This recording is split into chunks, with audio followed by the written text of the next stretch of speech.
Pernah nggak sih kamu ngerasa makin sibuk, tapi justru makin jauh dari tujuan hidup? Meeting sana-sini, urus email, angkat telepon, bahkan beli tiket pun kamu urus sendiri. Capek? Iya. Tapi hasilnya masih gitu-gitu aja. Saya juga pernah ada di titik itu.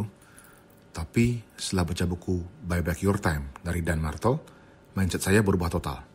Dan hari ini saya mau bagikan ke kamu bagaimana cara membeli kembali waktu kita untuk hidup yang lebih bermakna. Bagian 1, masalah besar yang kita hadapi. Sebagian besar dari kita berpikir bahwa solusi dari hidup yang terlalu sibuk adalah manajemen waktu. Tapi Dan Martel bilang, bukan, solusinya adalah rekrutmen. Maksudnya, kalau ada orang lain yang bisa kerjakan tugas tertentu dengan 80% kemampuan kita, ya sudah, delegasikan. Karena semakin kamu berusaha jadi serba bisa, kamu malah menjauh dari hal-hal yang hanya kamu yang bisa lakukan. Bagian 2, cerita dan filosofi. Kita ambil contoh Tom Clancy, penulis sukses dengan franchise jutaan dolar. Tapi ternyata nggak semua bukunya ditulis langsung oleh dia.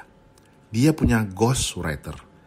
Karena dia sadar, tugas saya bukan ngetik, tapi menciptakan dunia, ide besar, visi, atau Oprah.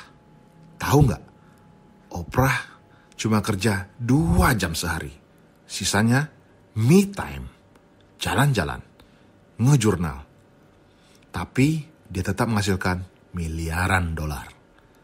Karena 2 jam itu digunakan untuk hal yang cuma Oprah yang bisa lakukan. Kuncinya, fokus ke hal yang berdampak. Delegasikan sisanya. Bagian 3, tool praktis Buy Back Time. Dan Martel kasih tool yang sangat praktis. 1, time audit.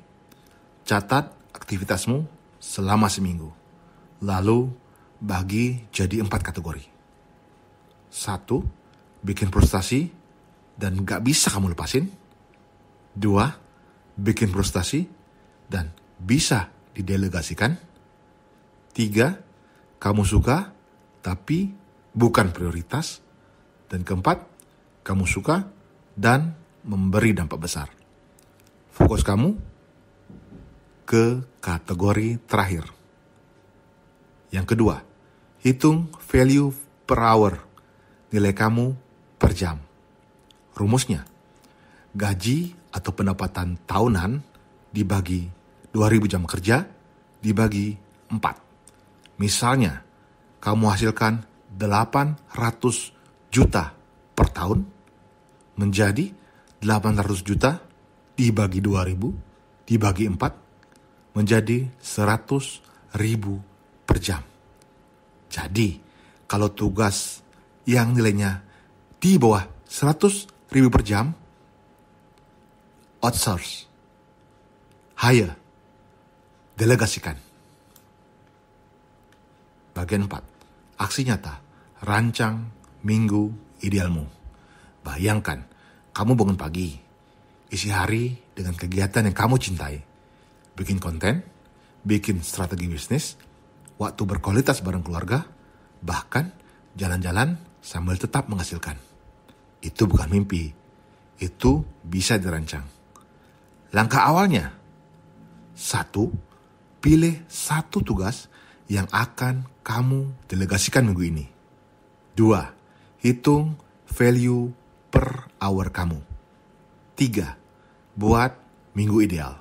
Waktu fokus, waktu kerja kreatif, waktu istirahat. Mulai dari situ. Kita sering berpikir, untuk sukses, kita harus bekerja lebih keras, lebih lama, lebih capek. Tapi kadang, kunci sukses justru adalah melepaskan. Melepaskan tugas kecil-kecil, supaya kita bisa pegang hal yang besar. Dan Martel bilang, don't grow your business to escape something, build it so you can live the life you want. Sama halnya dengan hidup. Jangan sibuk hanya untuk bertahan. Bangun kembali sistemmu, bangun kembali waktumu, dan pakai untuk menjalani hidup yang kamu pilih. Kalau kamu suka insight seperti ini, klik like, tinggalkan komentar soal apa yang kamu pelajari, dan subscribe supaya nggak ketinggalan konten self development dan ulasan buku lainnya. Saya Lasida, sampai jumpa di video selanjutnya. Dan ingat, bukan sekedar berkembang, tapi bangkit jadi versi terbaik.